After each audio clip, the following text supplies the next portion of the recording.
Thank you. Right, and welcome to the Governance Committee. A briefing note from the chair. Welcome you all and the members of the public. Let's see who's there. No members of the public. No. Okay. A reminder, please switch off your mobile phones or put silence. Are the press joining us tonight? There's no press attending yet, Chair. No, but the press might be attending. Those are present, internal and external. Your instructions later on. Thank you. The meeting is being recorded and available in due course on the council's YouTube channel. Remind the councillors to please speak clearly.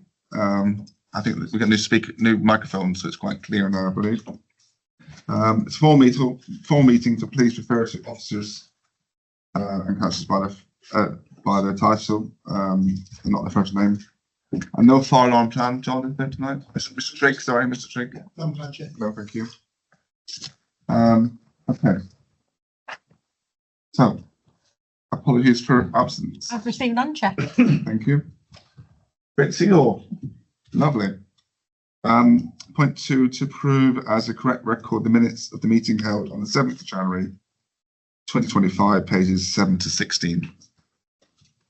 Thank you, Heather Muir. Thank you, Walker. Seconder, Mr. Jones, thank you. All in favour? Thank you. Thank you. Items brought forward to be considered as a matter of urgency. Nothing I'm aware of. Nope. Good. Declarations of interest? Any? I've received none, Chair. Nope. Right, thank you. To agree the agenda between Part A and Part B. Can I have a proposer? Thank you. It's Councillor Stevenson and Secretary.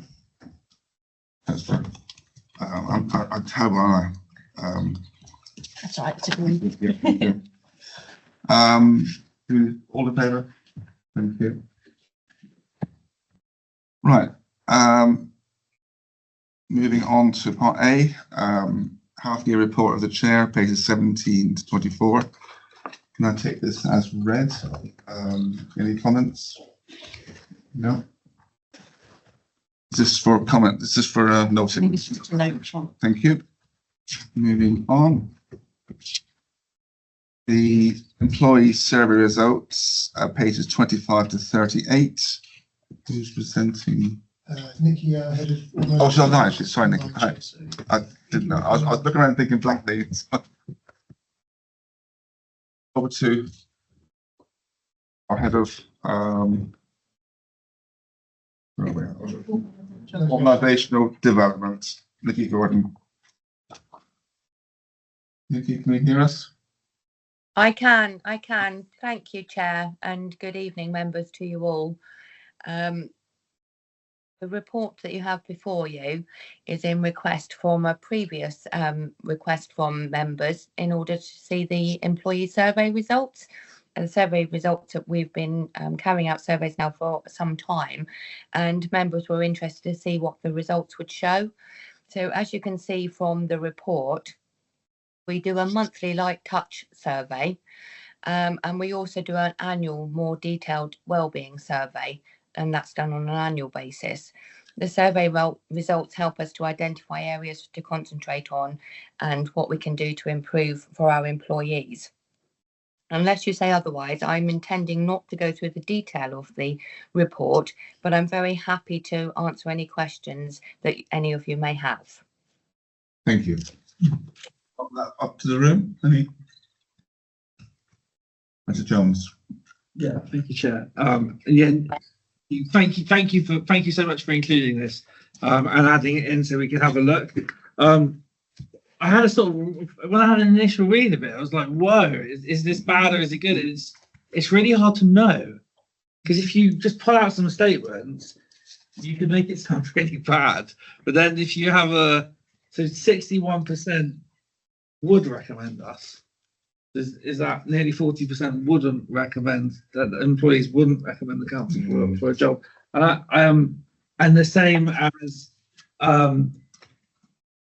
if basically was 30% of employees are unhappy, It's really hard to get a gauge on that, and I'm sure that you've probably got a lot more of an understanding of what that actually means.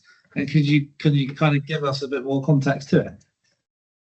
I think that, yes, thank you, Councillor Jones. I think that throughout the survey, you will see there's a huge amount of positives. There are some areas that clearly we need to concentrate on and try to improve. One of the areas is around, you will sort of seen from the numbers that we haven't got a vast amount of people who actually take part in the survey, which is something we're proactively working on. So I think that on balance, there are many areas that are showing positivity in terms of 63% of the staff get their satisfaction from work. I think that we're seeing from the survey, as you will have seen, that our behaviour framework is being embedded within the organisation, which is obviously a huge piece of work that we've been really sort of working hard to achieve. There are still an element of inconsistencies within that, but again, we're taking action to address that. But again, similarly, 84% do support that, and 68% are happy in their work. And you will have seen from some of the summary comments that they have indicated things like, we love what we do. It's a role with a clear purpose, and we want to make a difference and support our community. So those are the real couple of things that really stood out to me, Councillor Jones. So, I think we have to read it and as it is. It's a true picture of what our staff are telling us, both through the Pulse and through the wider wellbeing survey.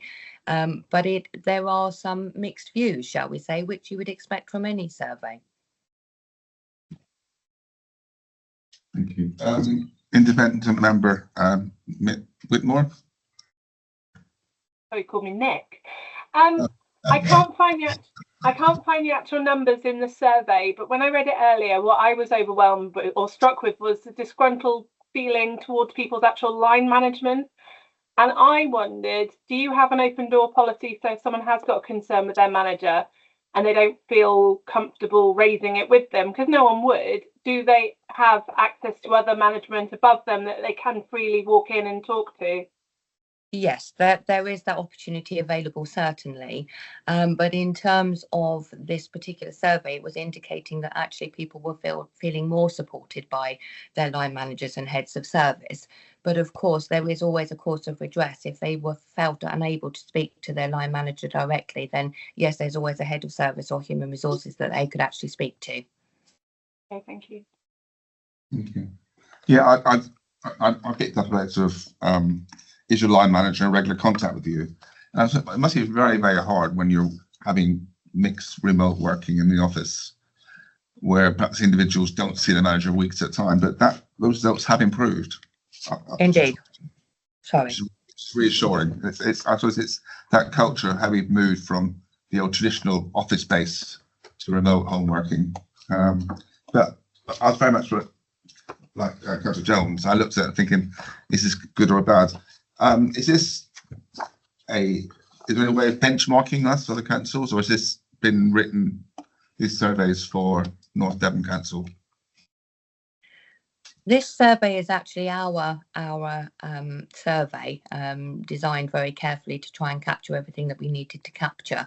So it's not specifically benchmarked with other authorities, but obviously, we do try to ensure that we are ideally going above and beyond to support our employees and to support their well-being in every way that we possibly can. Okay. Councillor Bushell, then Councillor Jones. Yeah, hi Nikki, thank you very much for putting this on the agenda. Thinking of members of staff who may have a level of anxiety and therefore perhaps wouldn't fill out the survey if they were feeling negative. Are there areas of the questionnaire which say, which team you're working in, which areas you're working in? And have you got any tests within that questionnaire which may indicate if somebody is purely giving socially acceptable answers rather than true feelings? These are always my concern when there are internal questionnaires. And if there's any possible way somebody with anxiety feels that they might be able to be singled out as actually them due to their age, their gender within the team that they're working in, we don't have the questions, so it makes it hard to see whether all of the data is reflective or if it is completely true, because they know that they are completely anonymous in the answers that they're giving. Thank you, Councillor Bushell. Yes, the survey is designed to be anonymous to enable people to speak openly and freely. We do ask them that they put in their service area when they're completing the survey, just to give us an indication. So we do have that level of information. It's very difficult because if people choose not to complete a survey because they are feeling terribly overwhelmed or of significant anxiety, then all I would say is that we do make provisions so that if people are in that situation and they don't feel the survey is the right route for them, then of course we have other methodologies that we can do to help to support those individuals. And I think from a previous report you'll have noted that we've got a number of trained mental health advisors. Obviously we've got HR, so there are a number of areas. We've got a wellbeing hub to support people who might need some further support. So we do the best we can, but to encourage people to actually complete the survey, we do keep it anonymous. So there are no questions other than which service area that could be used single amount, such as age, gender, or anything else? No, we don't use age and we don't use gender at all, because that was a conscious decision not to, so that we weren't able to identify whether it was male, female, or by age at all. But it's just to give an indication of where they're working and so on and so forth. And that's similar with the Pulse survey. The only consideration that we've taken with regard to the Pulse survey is that, you know, if we are receiving feedback from either through the Pulse or through the wellbeing survey that somebody is having a particular difficulty, is it will automatically direct them to our wellbeing hub, so that we're offering that extra level of support. And we're currently considering maybe entering in a question as well in terms of if you would like some additional support and you would wish to volunteer your name, then we can possibly reach out to them further. But at the minute we don't have that level of detail. Thank you. It sounds like you've taken some positive steps away from the generic surveys that generally go out, and you're constantly modernising it to keep up with being a modern workplace. Thank you very much. Thank you, Councillor Bushell. Thank you, Shane. Just to add to what Vicky said, obviously the survey goes out to all the employees, so even those that aren't online get an opportunity to be able to complete it as well. So we are trying to reach everybody in the organisation. You see we had a 33% return, which is pretty good in terms of surveys that do go out. We would like obviously that to be higher. In the ideal world, we'd have everybody responding to it, because then you get a complete picture of the organisation. We do ask for their service areas so that if things do come back, we can try and address things if they're raising concerns about things within the service area. As line managers, that gives us an opportunity then to try and address some of those concerns, rather than if it's a general concern across the organisation, then obviously that's hard then to pinpoint where maybe some of those challenges are. But just to reassure members of staff, so there is that option to say rather not say. In the last 151 responses, 9% of people said they'd rather not say. So that there is that opportunity that they don't have to identify the service area if they don't want to. You anticipated my follow-up question, which is that a compulsory field to be filled in? And if it's not, then that's great. Yeah. Also, one of the other early points was around working from home and opportunities to be in touch with your line managers. So we do encourage people, even if they are working from home, to spend some time in the office so that they are within their teams at least one day a week. That can be arranged, and also to come in for team meetings. So we do offer that hybrid approach for team meetings, but we try and encourage people to come in face-to-face meetings so that they are experiencing being part of that team, even if predominantly some of their work is from home. Thank you. Okay. Can I ask the results report to anywhere else? You've got the internal review group and putting that plan together. I suppose perhaps in the future, perhaps when you do an HR workforce report to this group, and this a light touch telling us how things are going.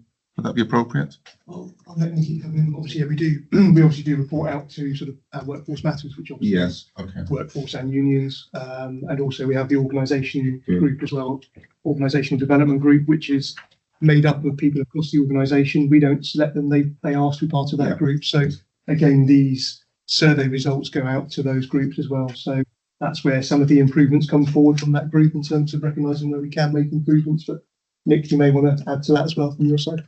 I think you've probably covered it very well, John, to be fair. But yes, so the survey results, they're shared with SMT. They are shared with our organisational development group, and that's when we start to unpick it and look at the sorts of things that we can actually start to improve upon. What are the issues? What can we address? And that's all part of forming an action plan in terms of what we can influence and what we can't. And obviously, you know, some of you will have seen from the Future Proofing Our Workforce report that was done previously. We've put in lots and lots of measures to do that, and many of the staff suggestions and the difficulties and things that have been exposed, we've tried to put measures in to try to address them, and so we continue to do that. And yes, Unison are involved as well, so we work very collaboratively to try and find the best approach moving forwards. Lovely. Thank you. Sorry. Yeah, I think it's fairly obvious that the insecurities over changes in local government are going to be reflected in the next surveys. And I would really like Nikki to report back to us in a few months when we have had a look at the consequences of that. Yeah, I'm going to discuss this to the Chief Exec and Deputy Chief Exec that staff are being regularly updated and reassured. So can we have an action that we bring something forward? Alice is going to another committee. When's the next one, Chief? Nikki, when will the next survey results be published for 25? Well, it will be carried out during the course of the year, but I'm very happy to update the poll survey results, perhaps at the next governance committee, if that would be helpful. I think from the information that you've got in front of you, we only actually had the poll survey results up until November. We have now actually got the December and the January results come in, and I'm pleased to sort of report that, you know, in essence, there has been an increase in terms of the positivity, in terms of people feeling happy, hopeful and positive. But I'm happy and quite willing to keep the governance committee in line with the results as and when they come out, if that would be helpful. John Tree. Thank you, Chair. I think, as Nikki said, the pulse results obviously are normally 1 or 2 months behind when obviously the committee would take place. So I think if we came to the June one, that might be a bit early because we're obviously going through some of those change discussions at the moment. As you alluded to, obviously we're keeping staff updated with regular blogs from the Chief Executive. We have manager forums, staff briefings. So in terms of the up-to-date information in those discussions throughout Devon, they're being cascaded out to staff on a regular basis. So staff sent that, and that also goes out on our Facebook pages as well in terms of staying in touch with staff. What might be an idea, Chair, is obviously the next committee is June, the following one of September. I think autumn. September's committee will then probably pick up the pulse results, probably up to sort of May, June, July, maybe, Nick. So that might be a better time in terms of giving a better picture in terms of those discussions that have been taking place and how staff are feeling through the sort of spring summer period. Councillor Howard-Booth, are you okay with that? I would really like it earlier, actually, because I think it's a pretty difficult time. I would imagine it's a very difficult time for staff, even despite all the excellent things that are being put in place. Okay, Councillor Jones. Okay, sure. We can bring it to June, Chair. Okay, just a regular update if you would like. Just to, I like that. We can link it to our risk register, as in employment and staff turnover. And You've got Nikki with a hand up, I think. Nikki, right. Yeah, sorry, Chair. I was just going to say, yes, absolutely. We can bring it whenever you wish. But as John's already alluded to, obviously, organisationally and from S&T perspective, you know, we are doing our utmost to reassure staff to keep them as informed as we are, because we realise that, you know, potentially people will be feeling unsettled. So we're doing everything in our power to, you know, keep them up to date fully with everything. But I'm happy to update if you think June is the appropriate time, then that's fine. It gives us an initial measure, doesn't it? So that would be absolutely fine. Councillor Jones. Just a couple of points. We shouldn't move forward without just picking out a couple of the really key points that come out here, which is really impressive. Sort of genuine good people that want to make a noticeable difference. I think that's something that we've all feel quite strongly about as we move towards government. Indeed. And we start looking at maybe influence coming from outside the area. I just want to just come full circle on this. So actually, in my day job, I'm responsible for this function along with our HR manager in our company. And I love the idea of doing our surveys internally because it's efficient, it's easy. She insists that we must do these surveys externally, and it's the appropriate way for us to do it. So is this an external survey or is it an internal survey? An internal survey. Sorry, John. I would make, should we not be making a recommendation, particularly if you want to be looking at this in detail and getting an understanding of what's going on? Is my understanding is that the recommended route is to have these surveys done by an external organisation or by your own kind of governing bodies, the wrong term, but for us it would be the kind of governing body in manufacturing, and they would do this for us, and they would have a set survey. They'll make recommendations. They'll be doing these surveys across a broad range of organisations, very, very similar. So we would then actually be able to get a lot more benchmarking and understanding of where those figures and results sit amongst other similar organisations. So I don't know if we should be exploring maybe the LGA. I'm not sure who else that organisation would be, but should we be exploring doing this externally?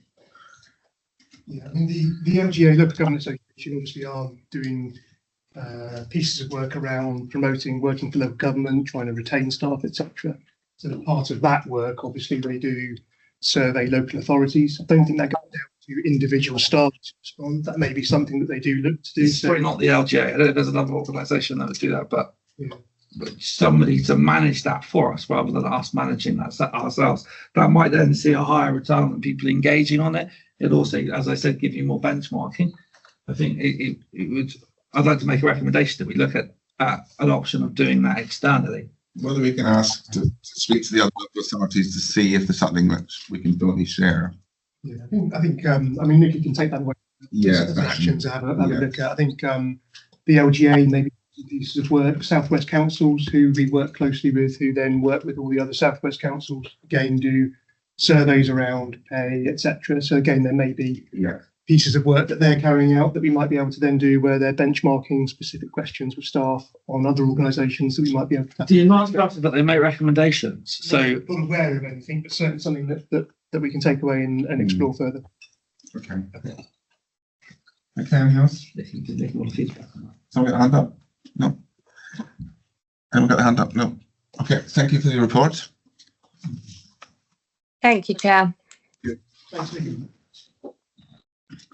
Right, 8, a revised local government ombudsman guidance, pages 39 to 42. Head of customer service. Sarah, thank you. Good evening, Councillor. So this is just a short report outlining some changes coming to our feedback process. So when we handle complaints, we currently follow BLGO current guidance on complaints, that is stage 1, stage 2, and then stage 3 if we can't resolve locally. BLGO, whilst that's guidance, local authorities don't actually have to follow that, although we do. So the LGO has now produced a new code which actually is now asking all authorities to follow to the letter. So this report outlines those slight changes between that guidance and the new code, and the areas where we're going to make some changes to ensure that we are following that new code. So just to outline the main things, there's no real fundamental changes because we're already following existing best practice anyway. But one of the main things is the timescales that our complaints need to be done in. As you'll see from the report, some services have up to 8 weeks to send back and investigate a stage 1 complaint, which is clearly a very long time and is far too long. So this has now been reduced to 2 weeks.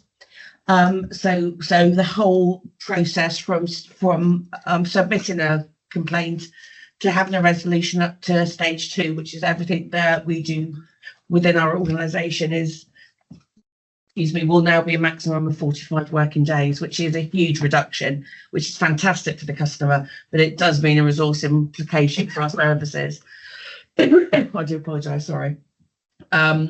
So we're now busy training up extra investigating officers for each service to ensure we can adhere to that 2 working weeks.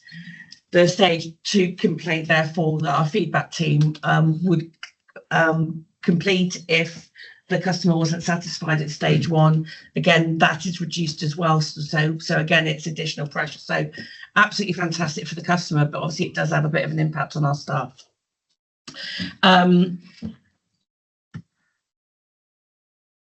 So some of the things that we'd already started to do anyway, but obviously this now ensures that we will get all these processes in place, is lessons learned from complaints.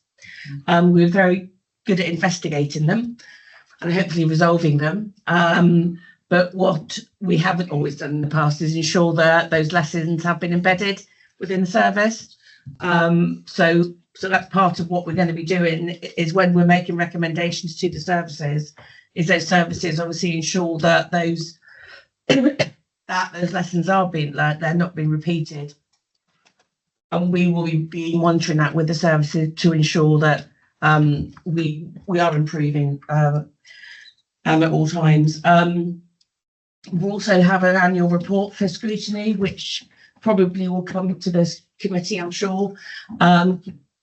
I know we always bring a report on compensation, so we'll probably add it to that. So it's a full report showing all complaints and how they have been responded to.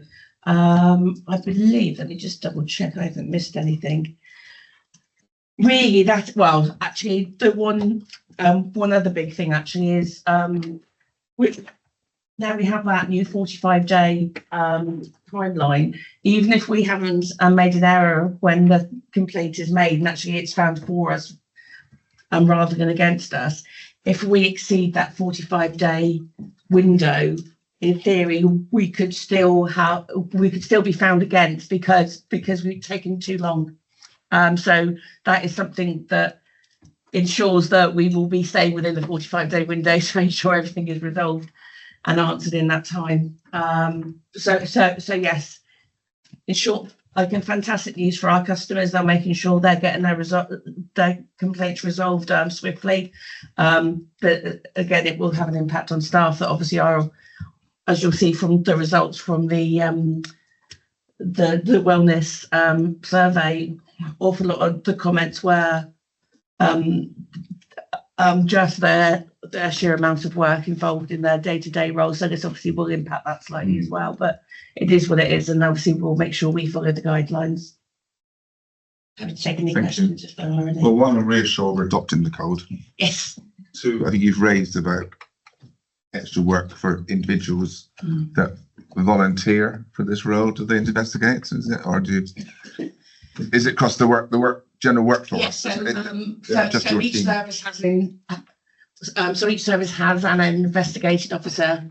Oh, right. So any complaints at stage 1 actually go to that service, and that investigating officer will ensure that it's investigated and responded to. Obviously, when there's only a 2-week window rather than 8 weeks, we need to then train more staff up because if that person's on leave for 2 weeks, or maybe they're off ill, we need to ensure that service is equipped to answer those questions and get that response back in a timely manner.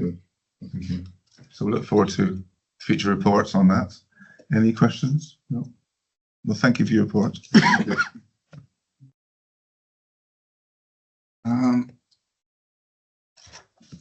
external audit plan.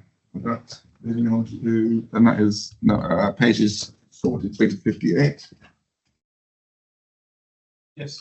Thank you. Yeah, thank you, Chair. Good evening, members. So just to introduce myself, my name's Charlie Martin, Bishop Fleming, Engagement Team Audit Director.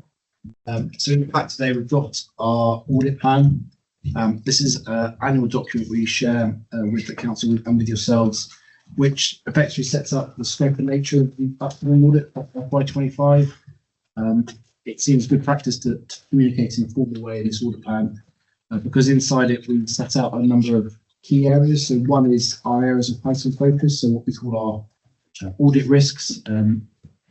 I'm pleased to say that the actual risks in there are consistent with last year. So in terms of the nature of the council, it's from an audit perspective with the financial statements, it's fairly consistent. There is one notable exception, which I'll come on to.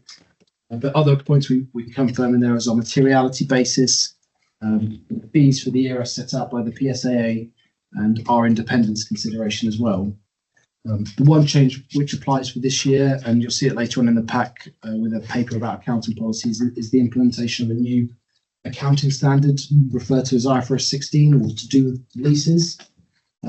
So effectively, the idea of what used to be there of operating and finance leases and there being a distinction between them now disappears.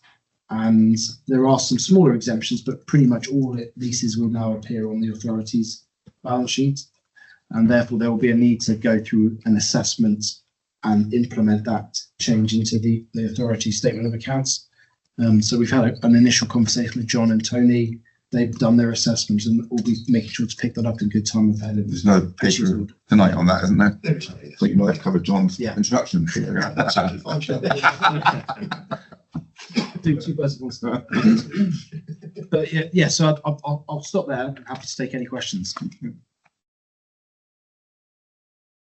Questions? So as far as myself, the same process as last time, we will meet online. So a questionnaire sent to myself, I imagine, and to Mr. Trigg to fill in. Yes. Okay. Yes. And the timescales are in line with. Sorry. Who's it? Independent member. As part of our survey we've just completed with Devon Audit Partnership, we discussed the importance of meeting with internal audit and external audit. And I just wanted to ask, would it be possible for the audit committee to meet with you independently at some point during your cycle of doing these audits? Yeah. And then we can tick that box. Yeah, we can put that at the start of a session that you attend, if that's all right. Yes, certainly. Are you flexible, independent member? Yeah. On when that is, just over the next few months sometime? Yeah, that'd be really good, thank you. And it'd be good to have an understanding of what's going on with like the arrangement for like the backstop and where we are with that as well, I suppose. But we can do that at that time. Does that apply to us? In a sense, Jeff, for the last financial year 23-24, it doesn't, because those accounts have No. already been signed off. We're obviously starting the audit process for 24-25. So in line with the audit plan and the timeline that we've agreed with Charlie and the team, the backstop shouldn't affect us. No. The plan is to make sure that you It see means- those statements before. Yeah. The plan is they'll come to you in the November meeting. So that's well in advance of the backstop date. Yes. Okay, thank you. Thank you. You can vote away. Any questions? No. No. Well, the process is quite clear. Funding we know about. And that's, you'll be in discussion with the extra funds for the extra lease work. So the obviously the audit fees are set by Yes. public sector audit Yeah. appointments. So that's all set. We've built in an appropriate level within the base budget for 25-26. Yeah. It was approved already at full council. And we've met with Charlie and the team around setting up this year and dates of when the audit will take place. Any additional work over and above that obviously would be subject to agreement with public sector audit appointments as per the normal process. So Yeah. we'll discuss that with Bishop Fleming and the team and report back to members if there's any variance to that, Chair. Lovely. Thank you. I don't know. Questions? No? Good. And move on. Thank you. Thanks for your attending. I think next few meetings we regularly meet online, don't we? Yeah, we're happy to come along to as many meetings as in person. Yeah. Single reports, but Yeah. yeah. I'm there. I feel any problems with Mr. Trigg and team, but yeah, I don't see any problems. It's not I can help, but as the chair over there. Thank you. Right. Moving on to item 10. Do we need to noting that? Review the committee terms and reference, pages 59 to 70. Mr. Fuller, are you? Thank you, Chair. Good evening, members. Even so you say this item is the annual review of the terms of reference of the governance committee, and as part of that, we obviously took look back and see that everything's fits with what the governance committee does, and in general it's fine. But it was just noted by Adam actually that there's a SIP position statement that recommends that the audit committees, which of course is one of the functions of the governance committee, has some potentially expanded points on in terms of what its audit function entails. So therefore, as recommended in the appendix 1 to the report, and appendix 2 shows you the track changed version to see what we've proposed is changed. We've reflected what the SIP position statement has recommended in terms of what audit committees should cover in terms of that audit function. So it isn't, as the report says, it isn't intended to constrain the committee. If anything, it's really there, because it's an inclusive term. So it isn't sort of holding back what the committee can look through, but it is there to provide additional transparency to the public and also, and of course, to officers and members in terms of the function that this committee has. So this is a recommendation to full council to update the constitution as recommended in appendix 1 to the report. Thank you, Mr. Any questions? No, she's very straightforward. Good. So just noting this. No. Can I have a proposal, please? Walker. Seconder. That's true. Howard Booth. Thank you. All in favour? Thank you. Thank you for the report. Thank you. You again. Update on the fraud investigations, pages 71 to 72.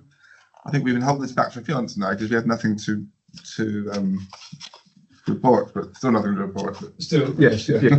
Thank you, Chair. So yes, it is the this is once again something that's reviewed every 6 months, but once again that there isn't anything that's been highlighted to me to report. So thank you. One of the questions I'm asked part of your audit, isn't it? I think so. Yes. You got the answer already. So there you go. Thank you. Any questions? No. Thank you for that. Thanks. Number 12, major accounting changes to accounting policies, 73 to 78. Mr. Trigg, I see that's the lease changes. Which So members, as part of receiving the statement of accounts, where you normally receive the draft accounts at your June meeting, part of those accounts include something called accounting policies, which are sort of the rules and concepts that sort of set how we prepared the financial statements. If there are any changes to those accounting policies, then we bring them to this committee in advance of producing the draft statement of accounts, which is why you've got a slight amendment on your accounting policies coming to this meeting this evening. As Charlie from Bishop Fleming has already alluded to, there's a change this year coming forwards in relation to something called IFRS 16, which is a reporting standard around how we account for leases. And this is leases as what we call a lessee, which is where we're leasing assets from a third party. The accounting standard requires that we put those leases onto our balance sheet, and previously where we may have had some leases for things like photocopiers or not material leases, they may have been dealt with as an operating lease. A number of these leases will now go onto our balance sheet and be treated as such. We already do that for things such as vehicles that we're already leasing in. So a lot of our waste and recycling vehicles are under finance leases. They are already dealt with in that way. So they go onto our balance sheet as if we're holding the asset, and then the cost of that is discounted and apportioned over the life of that asset. In a sense, this is what that treatment is doing moving forwards to all of those types of finance leases. So the appendix in your paper just sets out where we've changed some wording in the accounting policies, and that's set out in your appendix A on pages 75 and 76. That's shown in red. In a sense, it just sets out the new accounting standard in terms of the use of those assets to be recognised as assets on the balance sheet, together with a liability for payments made for the acquisition. Those lease payments are then discounted to what we call the present value, using the interest rate that's implicit in the lease, and the asset and the liability are both brought onto the balance sheet under those new regulations. There is a de minimis level, so anything under £10,000 will still be treated as revenue cost through the comprehensive income and expenditure statement. So they will be exempt from the standard. But the wording in your paper just sets out the proposed wording that we will include then in the draft statement of accounts that you'll receive in your June meeting, and just sets out the accounting treatment for those leases accordingly. So, Chair, I'm happy to leave it there. If there's any questions, I'm more than happy to delve into more detail if members would like to. Thank you. Any questions? No. That's resources, really. That's this can be accommodated within your resources. Yes, it will, Chair. And a lot of the work has already commenced. As Charlie said, we've had some meetings with between ourselves and the external audit. Our finance manager is working closely with our property team and all service areas where potentially there are leases that we lease vehicles or equipment in. As I've alluded to, a lot of that work's already done because we've already treated the vehicles as finance leases historically. But where we've got other leases in place, that work and documentation is taking place at the moment, and that will be then included within the financial statements for 24-25. There may also then be some retrospective restatement for prior year comparatives as well. But again, that piece of work will be documented. We'll work through with Charlie and the team and agree the treatment to make sure the presentation of that is in agreement prior to then the financial statements coming forwards. It sounds so simple, really, yeah. So, can I have a proposal for the recommendations in 2.1, please? Councillor Jones and Secretary Howard Booth. Thank you. All in favour? Thank you. Chair, before we go on, has anyone got a spare pen? I've gone through 3. Oh, thank you. Keep me on track of where I am. Thank you. Number 13, item 13, audit recommendation tracker, pages 79 to 90. Report. Trig, is it? Yes, Chair, I'll take that one. I think that's to the Chief Executive. To members, this is your normal audit recommendation tracker. The first table in Appendix A on page 81 just sets out the analysis of high, medium and low risks, those that are not due and those that are overdue. Pleased to report that there are no overdue high or medium risks, which are the ones that we then report through to you as members on the normal tracker report. Turning over the page to Appendix B on page 83, just sets out one audit recommendation that's been completed since the last committee. That's in relation to bank reconciliations carried out on a timely basis. Appendix C on page 85 sometimes sets out overdue actions where we're coming back to members with a request for maybe a small extension. Pleased to report there's currently no overdue audit recommendations and therefore no date requests coming forward this time, Chair. Also then Appendix D, there's no overdue actions. And then finally Appendix E sets out those recommendations from the annual governance statements. That starts on page 89. You'll see there are a couple of recommendations there in progress. The due date's 31st of March, but they are 75-80% complete. So we're obviously on progress to complete those in line with the due dates.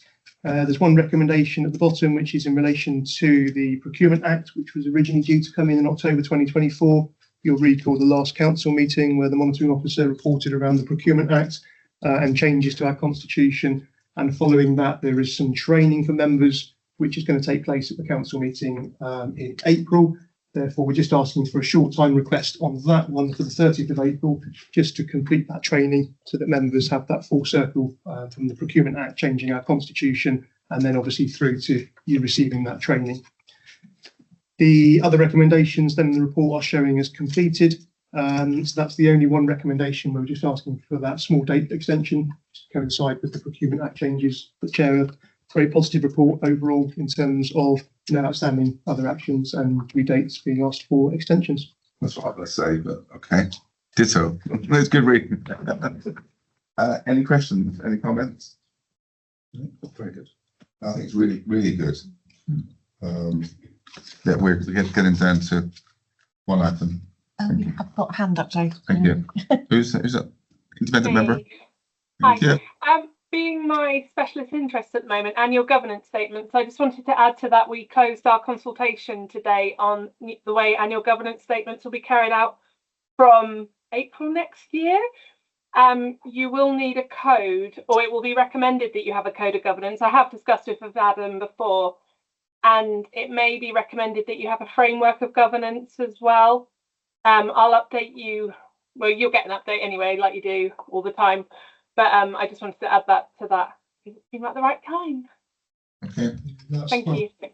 Yeah, thank you, Independent Member Whitmore. And like I say, we welcome your updates through your routes as well. So really pleased that you're working closely with Adam, and I think Adam may want to come in as well.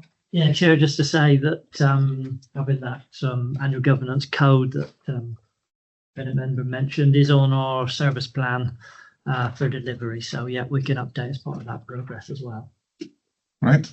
Thank you. No, so we just need to recommend and note the actions and point 2.1, 2.2. Can I have a proposal, please? Councillor Hayward, please. And seconder, Mr. Jonathan Quinn. Thank you. And just remember to say the vote. Oh, and all in favour? Okay, thank you. I forgot to look at. I forgot to look at the vice chair over there. Right, 14 work programme 2025, 26 pages 91 to 94. Yeah, I can cover this one, Chair. So this is just your sort of normal work programme that comes on each agenda. Just runs through the topics for your next meetings. So the June meeting, we've sort of scheduled in the feedback report on your committee effectiveness, which was your informal meeting. So we will obviously liaise with the Devon Assured Partnership over that report and the timing. June will also see the draft annual governance statement and the draft statement of accounts coming to you. The Ombudsman letter, and then there'll be a review of all of our fraud policies as well, alongside your sort of standing items, which is your audit recommendation tracker, your work programme, the corporate risk register, and the various internal and external reports, Chair. Thank you. Any comments on that? Sorry, I hate talking about work. Me again. I am currently doing so dates of forthcoming meetings for internal audit to make sure that internal audit teams comply with the essential conditions of the Global Internal Audit Standards. We're putting together a template of all of the meetings that the audit committee have to be having throughout the year. I will share that with Adam as part of the newsletter he gets, and if he wants to share it with DAP, it's up to him. And I'll probably talk to DAP about it anyway. It's very similar to what we've got on here, but it might be of interest, it might not be. So you're talking about what is? So internal audit agenda items, there's 4 items that we'll be discussing over the course of the year. In order for audit teams to comply with the global standards, for audit committees, we have to be seen to be doing some things. It's basically what they put here. But there's just a few others, and I was just going to say I'll share it when I've finished it, and it might be we update it. So it's only because I'm not in the room to have this conversation in person with anyone. I was just going to add to that. I can share with you what I've done at work on the timetable, because then it means we automatically comply with the global standards for the audit committee by saying we've had these meetings. That was all. Sorry. Yeah, happy to take a look. Yeah. And whether we can adapt and colour code aspects that are. It's nothing big. It'll be things just like saying we've discussed the mandate, which I've already seen in the charter and the strategy. It's just not explicitly stated here or said when it's been done. But when the EQA takes place for DAP, you'll be able to say, oh yes, we did this on the 13th of January 2026. And then they go, oh, show us the minutes. And then it's just a bit clearer, I suppose. But they might not want to implement it. I'm just offering that if you want it, I'm making it and I'm happy to share it. Okay, thank you. Yep, useful, thank you. So just a note. Thank you. No comments? No. Okay. 15, report corporate risk register 95 to 96. Yeah, again, so again, this is just to note the items on our corporate risk register in part A. As usual, we'll have the full discussion in part B. Okay, thank you. No more comments? No, thank you. Just a note. 16, internal audit charter and strategy, pages 97 to 114. But then the naturally follow that will be 17, internal audit plan, followed by taking another meeting, aren't you? Most of it. Followed by 18, internal audit in-year monitoring report. Yeah. So we'll try to put a brief gap in between if that's all right. Yeah. So Joe, Joe's going to take us through item 16. So. Thank you. Good evening, members. So just as an introduction, my name is Jo McCormick. I'm the Deputy Head of Devon Assurance Partnership working with Brad. So obviously came along for a session on self-assessment and coming to the committee, which I do try and do when we're taking audit plans as well. So and then Tony Rose, Head of Partnership, will be coming at end of year reporting stage, which will likely be your next committee meeting. But this item is on your charter and strategy.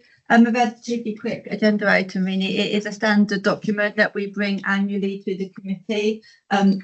There's no changes really that have come through. I'm sort of updating in line with anything that's happened over the last year, which really is just dates from dates included in here. So the purpose of the charter and strategy, it just covers what you can see on page 98. There's a index there. You can see the items under the charter there. Statutory requirements, our responsibilities in terms of our plan and resources, our reporting, etc. Relationship with yourselves as the committee, and then the strategy is our internal strategy that we have in terms of our purpose, the opinion that we give as part of our role, planning and delivery, resources, etc., and staff development. So whether you have any questions, I wasn't going to go through the document in detail because it is sort of a repeat from last year, coming to each committee meeting once a year, but happy to take any questions on that if you have any.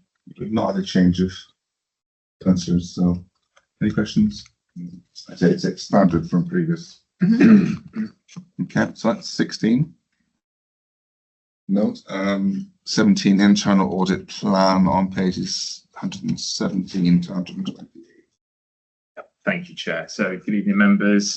So we are page 117 on your packs here, and we are looking forward into the upcoming year 25 to 26. As Chair's mentioned, in the next agenda item, I will recap on this year. But as I say, this is looking forward into next year. I'm really pleased to say this plan has come about through discussions with Chief Executive, John and his team, senior leadership team, to establish I guess where the risks are, where the vulnerabilities are. Obviously, we have a set plan that we regularly look at, a core set of audits that we regularly look at, but there are other areas that are, I guess, periodic that we look at every year, every few years. So we're just asking you to obviously consider the information that I'm about to run through, and then just note the proposed plan, but happy to take any questions obviously throughout. I'll just touch on a couple of the key points here on the top right-hand side of page 120. Kind of breaks down the number of days, our resource, I guess, where we're looking to spend time in the upcoming year. As you can see, it's fairly spread out. There are a few areas that are smaller than others, and a few areas that are sort of mid 20%, and rightly so. The large proportion of time is in the governance area, because that's the majority where our core items sit. So that one's just for noting there. And then if you go onto your next page there, which is 121. That is our high level plan. So they are our areas of focus that we are going to be looking at going forward into 25, 26. I guess there's a couple that I will mention and go through. On governance, we've got towards the bottom of the page there, member security and member engagement. They are new requests that we've not looked at in the past, so they will be areas that we will be considering in 25-26. Where else have we got here? So security in place, property and regeneration. The security element, because we've separated out member security, the sole security audit will be looking around buildings and staff security. We obviously have our customer focus section, which includes our information technology / cybersecurity area. And again, there's a couple of areas which we're going to look at, a couple of risk areas that we are going to consider there alongside some follow-up / consultancy work.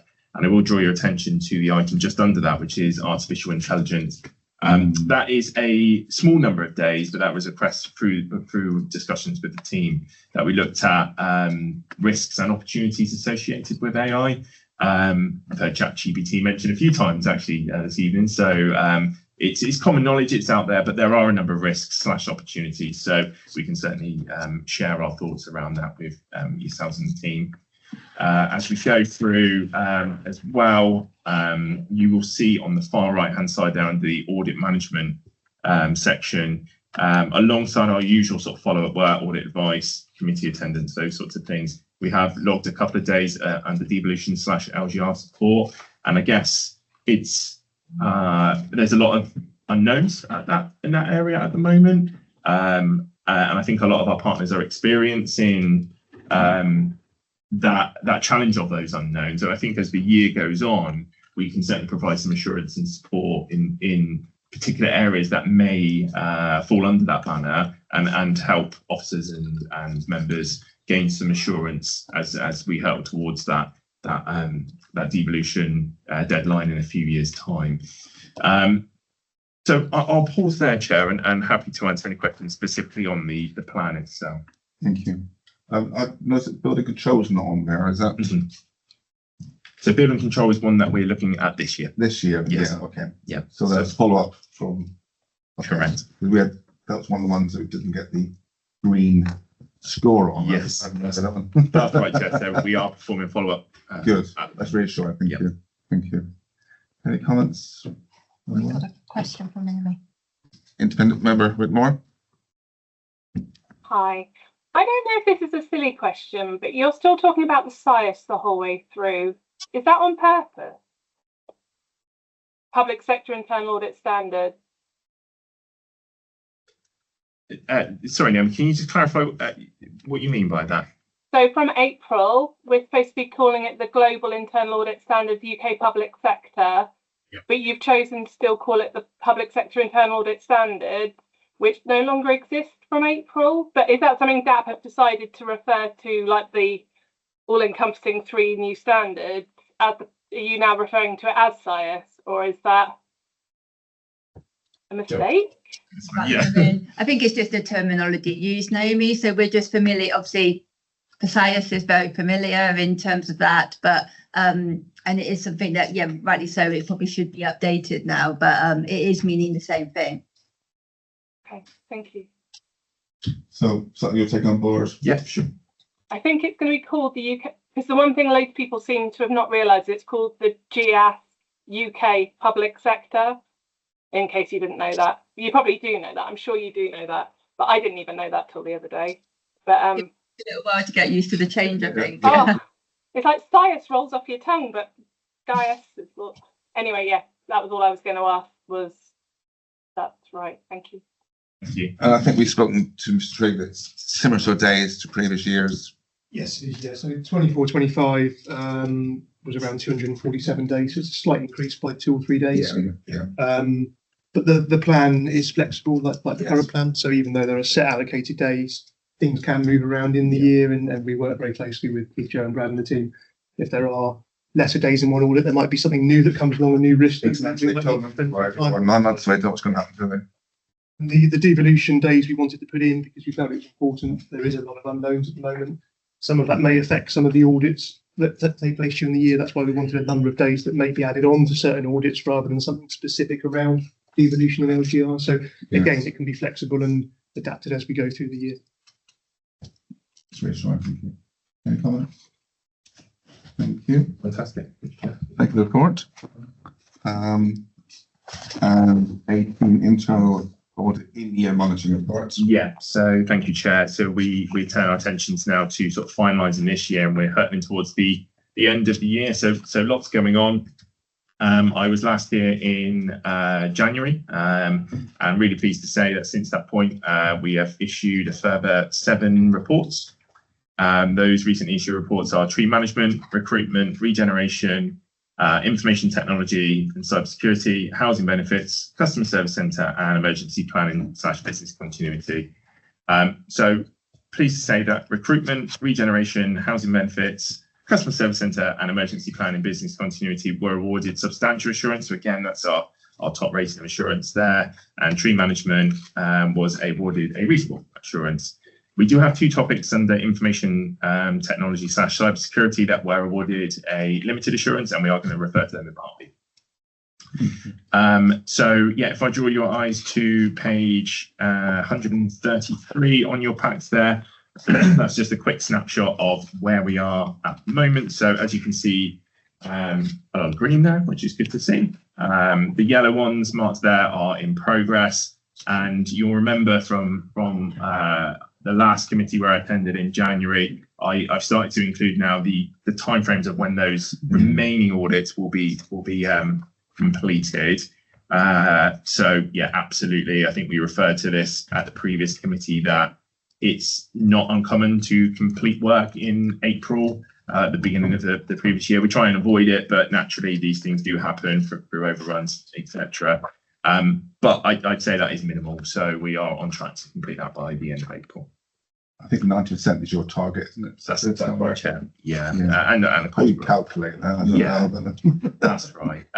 Appendix 1, page 135 onwards, is my usual sort of snapshot of where those audits are placed. As I said, you've got the one tree management there at reasonable assurance, a good number at substantial assurance, and as I say, I'll refer to the limited in part B a little bit later on. DPO, it must be a very small team, I imagine. Or We've got a parks team. it's part of the It's all part of parks parks team. Yeah, so it all falls under environmental enhancement. So yeah, it's not just one person. We have got a team there that look after it. right, okay. I think were you supported by an external person last few months? We were last year, Right, yeah. and now we've recruited, and the person we've recruited was actually the person who was supporting us externally. So Right. we now have a permanent substantive member of post, Good. member of staff in that post. Okay, we can cover the IT one in part B. If any comments on that, anyone? No? Yeah.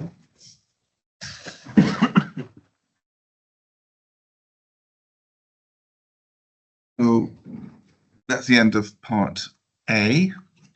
Was that's 2 items in together, kind of? Yes. Yes, I think so. Yeah, all together. Now moving on to part B. I think we need a move. Where's If we- part B? Second. Sorry. If we go into part B, and then if you wish to take a comfort break, that's probably easy, and I'll stop recording. Do we want? Do we need to become big in part B? We're having a comfort break. Can someone send me part B minutes? Because I haven't got those.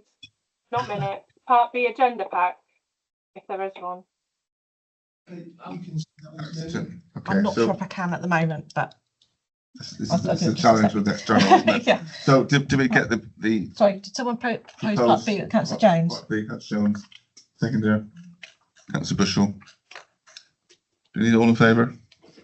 Yeah, all in favour. Yeah. Okay, so Okay, did so you just want we're to- ending this.